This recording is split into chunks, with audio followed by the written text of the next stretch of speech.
करवा चौथ की सरल संपूर्ण व्रत कथा।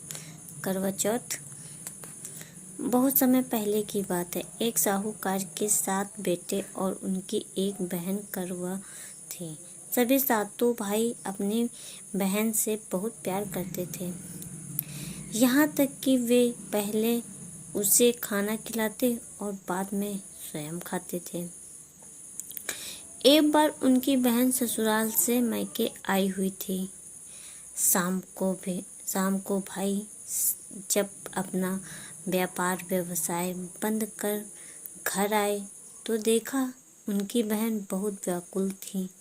सभी भाई खाना खाने बैठे और अपनी बहन से भी खाने का आग्रह करने लगे, लेकिन बहन ने बताया कि उसका आज करवा चौथ का निर्जल व्रत है और वह खाना सिर्फ चांद को देखकर उसे आग्रह देखकर ही खा सकती है, क्योंकि चंद्रमा अभी तक नहीं निकला है। इसीलिए वह भूख प्यास से व्याकुल हो उठी।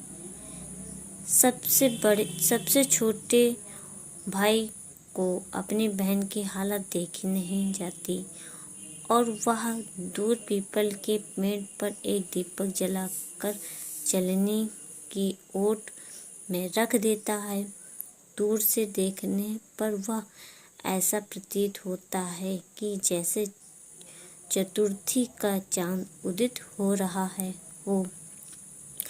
उसके बाद भाई अपनी बहन को बताता है कि चांद निकल आया है, तुम उसे आग्रह देने के बाद भोजन कर सकती हो। बहन खुशी के मारे सीढ़ियों पर चढ़कर चांद को देखती है। वह आधा देखकर खाना खाने बैठ जाती है। वह पहला टुकड़ा मुंह में डालती है तो उसे छींक आ जाती है। दूसरा टुकड़ा डालती है तो उसमें बाल निकल आता है। उसे जैसे ही तीसरा टुकड़ा मुंह में डालने की कोशिश करती है तो उसके पति की मृत्यु का समाचार उसे मिलता है। वह बौखला जाती है। क्यों खास है?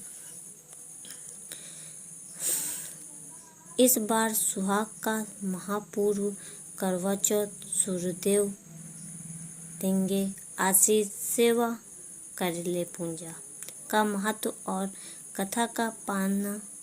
उसकी भाभी उसे सच्चाई अवगत कराती है कि उसके साथ ऐसा क्यों हुआ।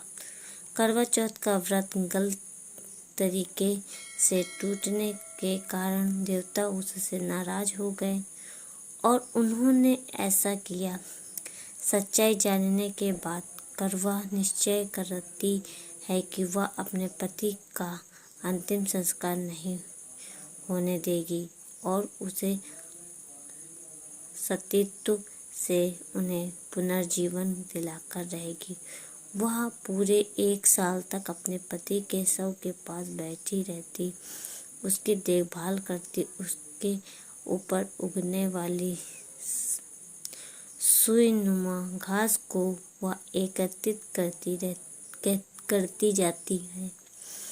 1 साल बाद फिर करवा चौथ का दिन आता।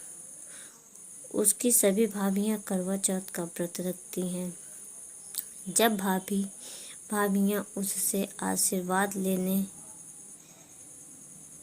आती तो वह प्रत्येक भाभी से यम सुई ले लो, प्रिय सुई दे दो, मुझे भी अपनी जैसी सुहागिन बना दो, ऐसा आग्रह करती है। लेकिन हर बार भाभी उसे अगली भाभी से आग्रह करने का कहा चली जाती है। इस प्रकार जब 6ठे नंबर की भाभी आती है तो करवा उसे भी यही बात दोहराती है।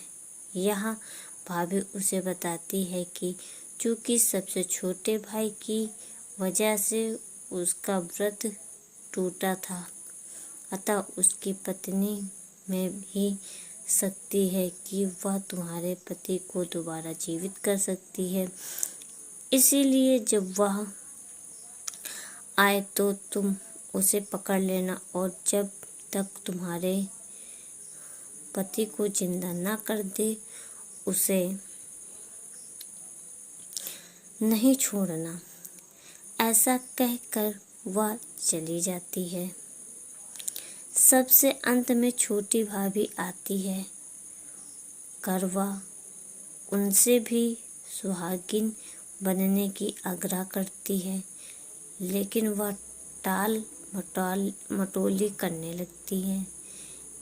इसे देखकर वह उन्हें जोर से पकड़ लेती है और अपने सुहाग को जिंदा करने के लिए कहती है। भाभी उससे छुड़ाने के लिए नोचती है, खसोटती है, लेकिन करवा नहीं छोड़ती है। अतः अंत में उसकी तपस्या को देख भाभी पसीज जाती है और अपनी छोटी उंगली चीर कर उसमें से अमृत उसके पति के मुंह में डाल देती है। करवा का पति श्री गणेश कहता हुआ उठ बैठता है। इस प्रकार प्रभु कृपा से उसकी छोटी भाभी के माध्यम से करवा को अपना सुहाग वापस मिल जाता है।